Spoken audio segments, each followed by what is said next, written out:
ಮಧ್ಯ ಕರ್ನಾಟಕ ಭಾಗದ ಜೀವನಾಡಿ ಜಲಾಶಯ ಭದ್ರಾ ಜಲಾಶಯದ ನಿಷೇಧಿತ ವ್ಯಾಪ್ತದಲ್ಲಿ ಮತ್ತೊಂದು ಅವೈಜ್ಞಾನಿಕ ಕಾಮಗಾರಿ ನಡೀತಾ ಇದೆ ಅಂತ ಈಗ ರೈತರು ಆರೋಪಿಸಿ ಪ್ರತಿಭಟನೆಗಳನ್ನು ಮಾಡ್ತಿರುವಂಥದ್ದು.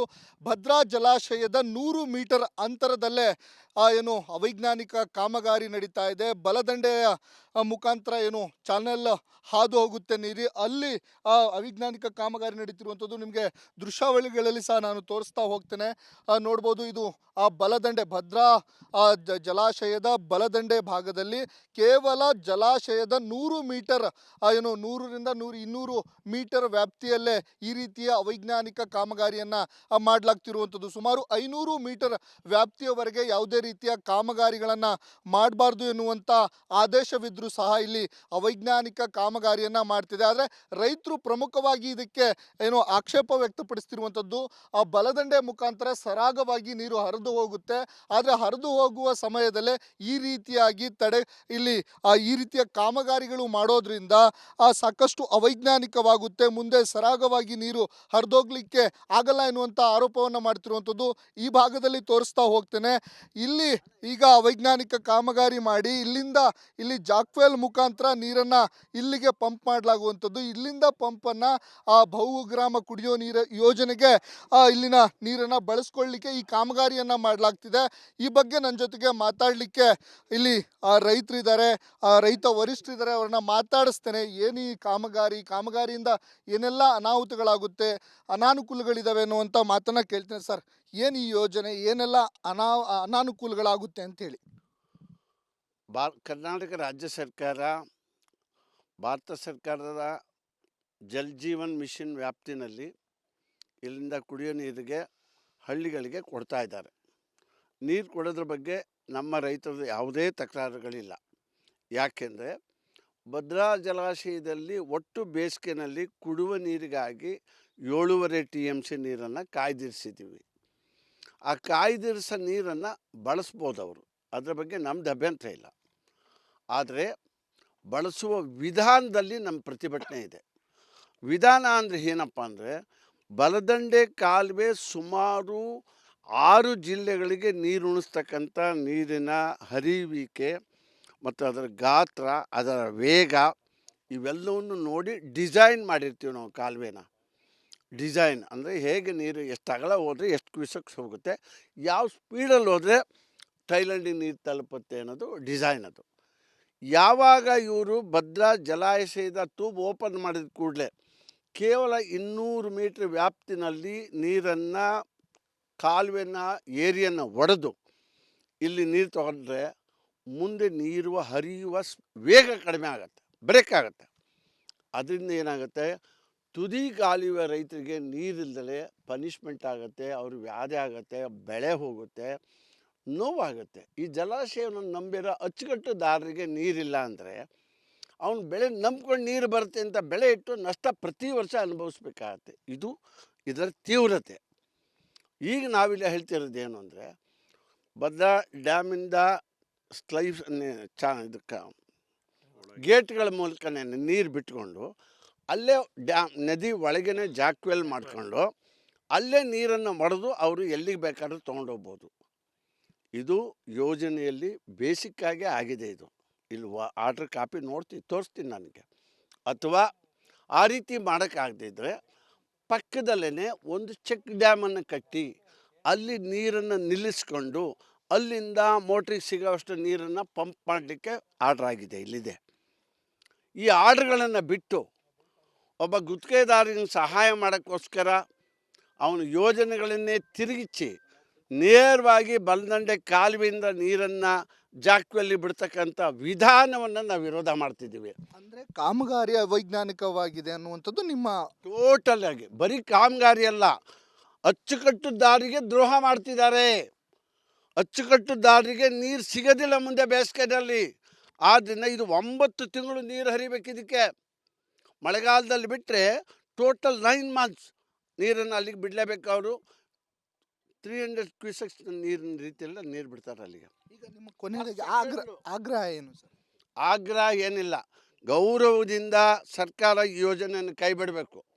ಯೋಜನೆಯನ್ನು ಕೈ ಬಿಡದಿದ್ದರೆ ನಾಳೆ ರೈತರೇ ಬಂದು ತಮ್ಮ ಕರಸೇವೆಗಳ ಮೂಲಕ ಈ ಜಲಾಶಯವನ್ನು ಜೋಪಾನ ಮಾಡ್ಕೋಬೇಕಾಗತ್ತೆ. ಈ ಮಾಡಿರ್ತಕ್ಕಂಥ ಕಾಮಗಾರಿಯನ್ನು ಮುಚ್ಚುತ್ತಾರೆ ರೈತರು. ಅವ್ರ ಅನ್ನಕ್ಕೆ ಕೈ ಹಾಕಿ ಬಿಡ್ತಾರ. ಆದ್ದರಿಂದ ಸರ್ಕಾರ ಮಾಡಿರ್ತಕ್ಕಂಥ ಅವೈಜ್ಞಾನಿಕ ಚಟುವಟಿಕೆಯನ್ನು ಒಪ್ಕೊಂಡು ಅದನ್ನು ವಾಪಸ್ ತೆಗಿಬೇಕು. ಅಚ್ಚುಕಟ್ಟುದಾರರಿಗೆ ರಕ್ಷಣೆ ಕೊಡಬೇಕು. ಅವರಿಗೆ ಕುಡಿಯೋ ನೀರು ಬೇಕಾದರೆ ಬೇರೆ ಪ್ರಾವಿಷನ್ ಇದೆ, ಮಾಡ್ಕೊಂಡು ಹೋಗಲಿ, ಏನು ತೊಂದರೆ ಇಲ್ಲ. ಇದು ನಮ್ಮ ಆಗ್ರಹ. ನೀವೇನು ಹೇಳ್ತೀರಿ ಸರ್? ಸರ್ಕಾರ ಮಾಡಿರ್ತಕ್ಕಂಥ ಅವೈಜ್ಞಾನಿಕ ಕಾರ್ಯಕ್ರಮ ಇದು. ಮೊದಲನೇದಾಗಿ ಹೇಳಬೇಕು ಅಂತಂದರೆ, ಈಗ ನಮ್ಮ ಕೈ ಅಥವಾ ಕಾಲು ಯಾವುದಾದ್ರು ಒಂದು ಡ್ಯಾಮೇಜ್ ಆಯಿತು ಅಂದರೆ ಮತ್ತೆ ಅದು ಒರಿಜಿನಾಲಿಟಿ ಬರೋದಿಲ್ಲ. ಹಾಗೆಯೇ ಡ್ಯಾಮು ಸಹ, ಚಾನಲ್ಲು ಸಹ ಏನಾದರೂ ಒಂದು ಡ್ಯಾಮೇಜ್ ಆಯಿತು ಅಂದರೆ ಮತ್ತೆ ನೀರು ಸೋರೋಕ್ಕೆ ಶುರುವಾಗ್ತದೆ. ನೀರು ಸೋರೋಕ್ಕೆ ಶುರುವಾದಾಗ ನೀರು ಹೋಗಬೇಕಾದ್ರೆ ಡ್ಯಾಮ್ ಈಗ ಕೆನಾಲ್ ಏರಿ ಏನಾದ್ರು ಹೊಡೆದೋದ್ರೆ ಮತ್ತು ರೈತರಿಗೆ ತೊಂದರೆ ಆಗ್ತದೆ. ಮೊದಲನೇದು.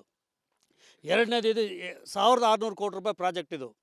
1600 ಕೋಟಿ ರೂಪಾಯಿ ಪ್ರಾಜೆಕ್ಟ್ ಮಾಡಿಕೊಂಡು ಇಲ್ಲಿ 30 ಡೈಲಿ ಒಂದು ಸೆಕೆಂಡಿಗೆ 30 ಕ್ಯೂಸೆಕ್ಸ್ನ ನೀರು ತಗೊಂಡೋಗಿ 30 ಕ್ಯೂಸೆಕ್ಸ್ ಅಂತ ಹೇಳ್ತಾರೆ.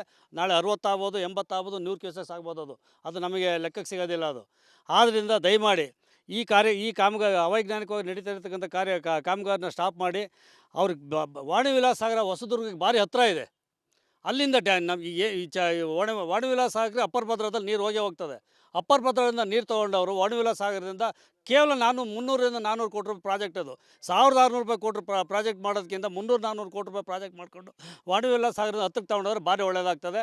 ಅದೂ ಇಲ್ಲ, ಇವರು ಬರೀ 3 ತಿಂಗಳು ಕರೆಂಟ್ ಉಳಿಸ್ಲಿಕ್ಕೋಸ್ಕರ ಇಲ್ಲಿ ಈ ಪ್ರಾಜೆಕ್ಟ್ ಮಾಡ್ತಾಯಿದ್ದಾರೆ.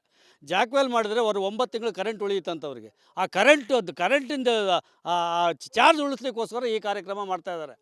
ಬೇಡ ಅವ್ರಿಗೆ ಸಂಪೂರ್ಣ ಜಾಕ್ವೆಲಿಂದ ನೀರು ತೊಗೊಂಡೋಗ್ಲಿ ಅವರು. ಆ ನೀರು ಕುಡಿಯೋ ಈ ಕಾಮಗಾರಿನ ನಿಲ್ಲಿಸಬೇಕು. ಕಾಮಗಾರಿ ನಿಲ್ಲಿಸಿ ಜಾಕ್ವೆಲಿಂದ ನೀರು ತೊಗೊಂಡೋಗಿ ಅವರಿಗೆ ಕುಡಿಯೋ ನೀರಿಗೆ ಅವಕಾಶ ಮಾಡಿಕೊಡ್ಲಿ ಅವರಿಗೆ. ಇದಿಷ್ಟು ರೈತರ ಆಗ್ರಹ. ಏನು ಅಂದರೆ, ನಾವು ಕಾಮಗಾರಿಗೆ ವಿರೋಧವನ್ನು ವ್ಯಕ್ತಪಡಿಸ್ತಿಲ್ಲ, ಆದರೆ ಅವೈಜ್ಞಾನಿಕ ಚಾನಲನ್ನು ಹೊಡೆದು ಅವೈಜ್ಞಾನಿಕವಾಗಿ ಮಾಡ್ತಿರುವಂಥ ಕಾಮಗಾರಿಗೆ ನಮ್ಮ ವಿರೋಧವಿದೆ. ಕೂಡಲೇ ಇದನ್ನು ವೈಜ್ಞಾನಿಕವಾಗಿ ಪರಿಶೀಲಿಸಬೇಕು, ಸರ್ಕಾರ ದಿಟ್ಟ ಕ್ರಮವನ್ನು ಕೈಗೊಳ್ಳಬೇಕು ಎನ್ನುವಂಥ ಆಗ್ರಹವನ್ನು ರೈತರು ಮಾಡ್ತಿರುವಂಥದ್ದು. ಕ್ಯಾಮ್ರಾ ಪರ್ಸನ್ ಚಿರಾಗ್ ಜೊತೆ ಅಭಿಮಾನ ರಿಪಬ್ಲಿಕ್ ಕನ್ನಡ, ಶಿವಮೊಗ್ಗ.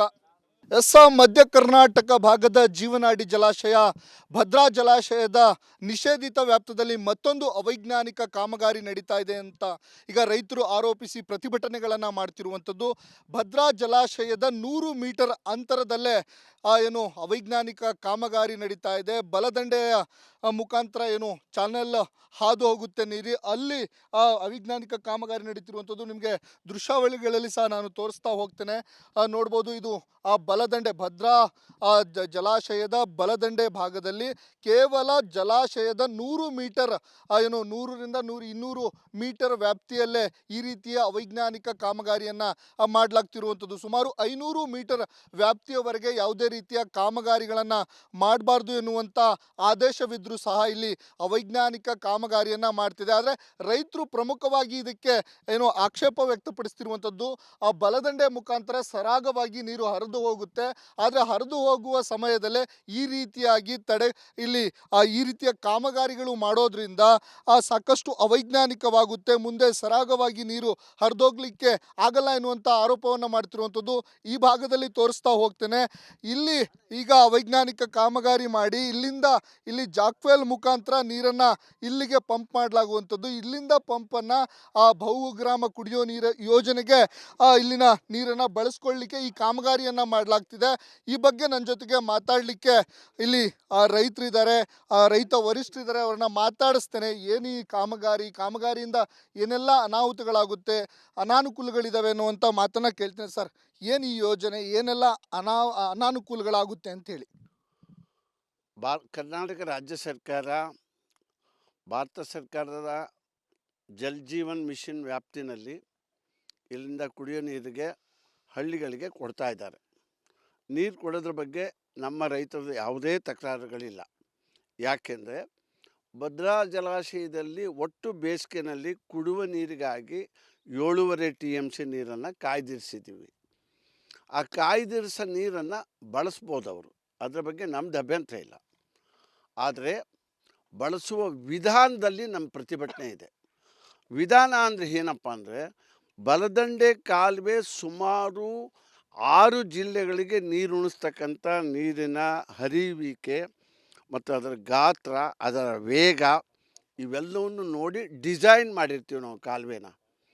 ಡಿಸೈನ್ ಅಂದರೆ ಹೇಗೆ ನೀರು ಎಷ್ಟು ಅಗಲ ಹೋದರೆ ಎಷ್ಟು ಕ್ಯೂಸೆಕ್ಸ್ ಹೋಗುತ್ತೆ, ಯಾವ ಸ್ಪೀಡಲ್ಲಿ ಹೋದರೆ ಥೈಲ್ಯಾಂಡಿಗೆ ನೀರು ತಲುಪುತ್ತೆ ಅನ್ನೋದು ಡಿಸೈನ್ ಅದು. ಯಾವಾಗ ಇವರು ಭದ್ರಾ ಜಲಾಶಯದ ಟ್ಯೂಬ್ ಓಪನ್ ಮಾಡಿದ ಕೂಡಲೇ ಕೇವಲ 200 ಮೀಟ್ರ್ ವ್ಯಾಪ್ತಿನಲ್ಲಿ ನೀರನ್ನು ಕಾಲುವೆನ ಏರಿಯನ್ನು ಒಡೆದು ಇಲ್ಲಿ ನೀರು ತಗೊಂಡ್ರೆ ಮುಂದೆ ನೀರು ಹರಿಯುವ ವೇಗ ಕಡಿಮೆ ಆಗುತ್ತೆ, ಬ್ರೇಕ್ ಆಗುತ್ತೆ. ಅದರಿಂದ ಏನಾಗುತ್ತೆ, ತುದಿ ಕಾಲುವೆ ರೈತರಿಗೆ ನೀರಿಲ್ದಲೇ ಪನಿಷ್ಮೆಂಟ್ ಆಗುತ್ತೆ, ಅವ್ರ ವ್ಯಾಧಿ ಆಗುತ್ತೆ, ಬೆಳೆ ಹೋಗುತ್ತೆ, ನೋವಾಗುತ್ತೆ. ಈ ಜಲಾಶಯವನ್ನು ನಂಬಿರೋ ಅಚ್ಚುಕಟ್ಟುದಾರರಿಗೆ ನೀರಿಲ್ಲ ಅಂದರೆ ಅವನು ಬೆಳೆ ನಂಬ್ಕೊಂಡು ನೀರು ಬರುತ್ತೆ ಅಂತ ಬೆಳೆ ಇಟ್ಟು ನಷ್ಟ ಪ್ರತಿ ವರ್ಷ ಅನುಭವಿಸ್ಬೇಕಾಗತ್ತೆ. ಇದು ಇದರ ತೀವ್ರತೆ. ಈಗ ನಾವಿಲ್ಲಿ ಹೇಳ್ತಿರೋದು ಏನು ಅಂದರೆ, ಭದ್ರಾ ಡ್ಯಾಮಿಂದ ಸ್ಲೈಸ್ ಇದಕ್ಕೆ ಗೇಟ್ಗಳ ಮೂಲಕನೇ ನೀರು ಬಿಟ್ಕೊಂಡು ಅಲ್ಲೇ ನದಿ ಒಳಗೇ ಜಾಕ್ವೆಲ್ ಮಾಡಿಕೊಂಡು ಅಲ್ಲೇ ನೀರನ್ನು ಮಡೆದು ಅವರು ಎಲ್ಲಿಗೆ ಬೇಕಾದ್ರೂ ತೊಗೊಂಡೋಗ್ಬೋದು. ಇದು ಯೋಜನೆಯಲ್ಲಿ ಬೇಸಿಕ್ಕಾಗೇ ಆಗಿದೆ. ಇದು ಇಲ್ಲಿ ಆರ್ಡ್ರ್ ಕಾಪಿ ತೋರಿಸ್ತೀನಿ ನನಗೆ. ಅಥವಾ ಆ ರೀತಿ ಮಾಡೋಕ್ಕಾಗದಿದ್ದರೆ ಪಕ್ಕದಲ್ಲೇ ಒಂದು ಚೆಕ್ ಡ್ಯಾಮನ್ನು ಕಟ್ಟಿ ಅಲ್ಲಿ ನೀರನ್ನು ನಿಲ್ಲಿಸ್ಕೊಂಡು ಅಲ್ಲಿಂದ ಮೋಟ್ರಿಗೆ ಸಿಗೋವಷ್ಟು ನೀರನ್ನು ಪಂಪ್ ಮಾಡಲಿಕ್ಕೆ ಆರ್ಡ್ರ್ ಆಗಿದೆ, ಇಲ್ಲಿದೆ. ಈ ಆರ್ಡ್ರ್ಗಳನ್ನು ಬಿಟ್ಟು ಒಬ್ಬ ಗುತ್ತಿಗೆದಾರನ ಸಹಾಯ ಮಾಡೋಕ್ಕೋಸ್ಕರ ಅವನ ಯೋಜನೆಗಳನ್ನೇ ತಿರುಗಿಸಿ ನೇರವಾಗಿ ಬಲದಂಡೆ ಕಾಲುವೆಯಿಂದ ನೀರನ್ನು ಜಾಕ್ವೆಲ್ಲಿ ಬಿಡ್ತಕ್ಕಂಥ ವಿಧಾನವನ್ನು ನಾವು ವಿರೋಧ ಮಾಡ್ತಿದ್ದೀವಿ. ಅಂದರೆ ಕಾಮಗಾರಿ ಅವೈಜ್ಞಾನಿಕವಾಗಿದೆ ಅನ್ನುವಂಥದ್ದು ನಿಮ್ಮ ಟೋಟಲ್ ಆಗಿ. ಬರೀ ಕಾಮಗಾರಿ ಅಲ್ಲ, ಅಚ್ಚುಕಟ್ಟುದಾರರಿಗೆ ದ್ರೋಹ ಮಾಡ್ತಿದ್ದಾರೆ. ಅಚ್ಚುಕಟ್ಟುದಾರರಿಗೆ ನೀರು ಸಿಗೋದಿಲ್ಲ ಮುಂದೆ ಬೇಸಿಗೆಯಲ್ಲಿ. ಆದ್ದರಿಂದ ಇದು 9 ತಿಂಗಳು ನೀರು ಹರಿಬೇಕು. ಇದಕ್ಕೆ ಮಳೆಗಾಲದಲ್ಲಿ ಬಿಟ್ಟರೆ ಟೋಟಲ್ 9 ಮಂತ್ಸ್ ನೀರನ್ನು ಅಲ್ಲಿಗೆ ಬಿಡಲೇಬೇಕು. ಅವರು 300 ಕ್ಯೂಸೆಕ್ಸ್ ನೀರಿನ ರೀತಿಯಲ್ಲ ನೀರು ಬಿಡ್ತಾರೆ ಅಲ್ಲಿಗೆ. ಈಗ ನಿಮ್ಮ ಕೊನೆಯದಾಗಿ ಆಗ್ರಹ ಏನು ಸರ್? ಆಗ್ರಹ ಏನಿಲ್ಲ, ಗೌರವದಿಂದ ಸರ್ಕಾರ ಈ ಯೋಜನೆಯನ್ನು ಕೈ ಬಿಡಬೇಕು. ಯೋಜನೆಯನ್ನು ಕೈ ಬಿಡದಿದ್ದರೆ ನಾಳೆ ರೈತರೇ ಬಂದು ತಮ್ಮ ಕರಸೇವೆಗಳ ಮೂಲಕ ಈ ಜಲಾಶಯವನ್ನು ಜೋಪಾನ ಮಾಡ್ಕೋಬೇಕಾಗತ್ತೆ. ಈ ಮಾಡಿರ್ತಕ್ಕಂಥ ಕಾಮಗಾರಿಯನ್ನು ಮುಚ್ಚುತ್ತಾರೆ ರೈತರು. ಅವ್ರ ಅನ್ನಕ್ಕೆ ಕೈ ಹಾಕಿ ಬಿಡ್ತಾರ. ಆದ್ದರಿಂದ ಸರ್ಕಾರ ಮಾಡಿರ್ತಕ್ಕಂಥ ಅವೈಜ್ಞಾನಿಕ ಚಟುವಟಿಕೆಯನ್ನು ಒಪ್ಕೊಂಡು ಅದನ್ನು ವಾಪಸ್ ತೆಗಿಬೇಕು. ಅಚ್ಚುಕಟ್ಟುದಾರರಿಗೆ ರಕ್ಷಣೆ ಕೊಡಬೇಕು. ಅವ್ರಿಗೆ ಕುಡಿಯೋ ನೀರು ಬೇಕಾದರೆ ಬೇರೆ ಪ್ರಾವಿಷನ್ ಇದೆ, ಮಾಡ್ಕೊಂಡು ಹೋಗಲಿ, ಏನು ತೊಂದರೆ ಇಲ್ಲ. ಇದು ನಮ್ಮ ಆಗ್ರಹ. ನೀವೇನು ಹೇಳ್ತೀರಿ ಸರ್? ಸರ್ಕಾರ ಮಾಡಿರ್ತಕ್ಕಂಥ ಅವೈಜ್ಞಾನಿಕ ಕಾರ್ಯಕ್ರಮ ಇದು.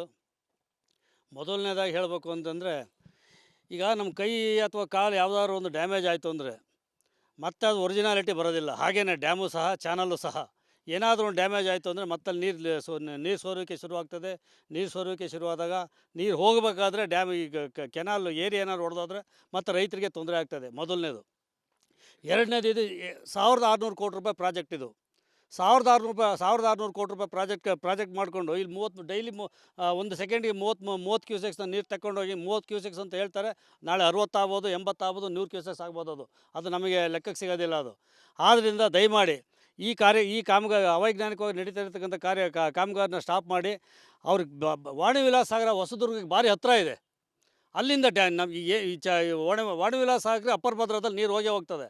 ಅಪ್ಪರ್ ಭದ್ರದಿಂದ ನೀರು ತೊಗೊಂಡವರು ವಾಣಿವಿಲಾಸ ಸಾಗರದಿಂದ ಕೇವಲ 300ರಿಂದ 400 ಕೋಟಿ ರೂಪಾಯಿ ಪ್ರಾಜೆಕ್ಟ್. ಅದು 1600 ಕೋಟಿ ರೂಪಾಯಿ ಪ್ರಾಜೆಕ್ಟ್ ಮಾಡೋದಕ್ಕಿಂತ 300-400 ಕೋಟಿ ರೂಪಾಯಿ ಪ್ರಾಜೆಕ್ಟ್ ಮಾಡಿಕೊಂಡು ವಾಣಿವಿಲಾಸ ಸಾಗರದ ಹತ್ತಕ್ಕೆ ತೊಗೊಂಡವ್ರೆ ಭಾರಿ ಒಳ್ಳೆಯದಾಗ್ತದೆ. ಅದೂ ಇಲ್ಲ, ಇವರು ಬರೀ 3 ತಿಂಗಳು ಕರೆಂಟ್ ಉಳಿಸ್ಲಿಕ್ಕೋಸ್ಕರ ಇಲ್ಲಿ ಈ ಪ್ರಾಜೆಕ್ಟ್ ಮಾಡ್ತಾಯಿದ್ದಾರೆ. ಜಾಕ್ವೆಲ್ ಮಾಡಿದರೆ ಅವರು 9 ತಿಂಗಳು ಕರೆಂಟ್ ಉಳಿಯುತ್ತಂಥವ್ರಿಗೆ. ಆ ಕರೆಂಟಿಂದ ಚಾರ್ಜ್ ಉಳಿಸ್ಲಿಕ್ಕೋಸ್ಕರ ಈ ಕಾರ್ಯಕ್ರಮ ಮಾಡ್ತಾಯಿದ್ದಾರೆ. ಬೇಡ ಅವ್ರಿಗೆ ಸಂಪೂರ್ಣ ಜಾಕ್ವೆಲಿಂದ ನೀರು ತೊಗೊಂಡೋಗ್ಲಿ ಅವರು. ಆ ನೀರು ಕುಡಿಯೋ ಈ ಕಾಮಗಾರಿನ ನಿಲ್ಲಿಸಬೇಕು. ಕಾಮಗಾರಿ ನಿಲ್ಲಿಸಿ ಜಾಕ್ವೆಲಿಂದ ನೀರು ತೊಗೊಂಡೋಗಿ ಅವರಿಗೆ ಕುಡಿಯೋ ನೀರಿಗೆ ಅವಕಾಶ ಮಾಡಿಕೊಡ್ಲಿ ಅವರಿಗೆ. ಇದಿಷ್ಟು ರೈತರ ಆಗ್ರಹ. ಏನು ಅಂದರೆ, ನಾವು ಕಾಮಗಾರಿಗೆ ವಿರೋಧವನ್ನು ವ್ಯಕ್ತಪಡಿಸ್ತಿಲ್ಲ, ಆದರೆ ಅವೈಜ್ಞಾನಿಕ ಚಾನಲನ್ನು ಹೊಡೆದು ಅವೈಜ್ಞಾನಿಕವಾಗಿ ಮಾಡ್ತಿರುವಂಥ ಕಾಮಗಾರಿಗೆ ನಮ್ಮ ವಿರೋಧವಿದೆ. ಕೂಡಲೇ ಇದನ್ನು ವೈಜ್ಞಾನಿಕವಾಗಿ ಪರಿಶೀಲಿಸಬೇಕು, ಸರ್ಕಾರ ದಿಟ್ಟ ಕ್ರಮವನ್ನು ಕೈಗೊಳ್ಳಬೇಕು ಎನ್ನುವಂಥ ಆಗ್ರಹವನ್ನು ರೈತರು ಮಾಡ್ತಿರುವಂಥದ್ದು. ಕ್ಯಾಮ್ರಾ ಪರ್ಸನ್ ಚಿರಾಗ್ ಜೊತೆ ಅಭಿಮಾನ ರಿಪಬ್ಲಿಕ್ ಕನ್ನಡ, ಶಿವಮೊಗ್ಗ.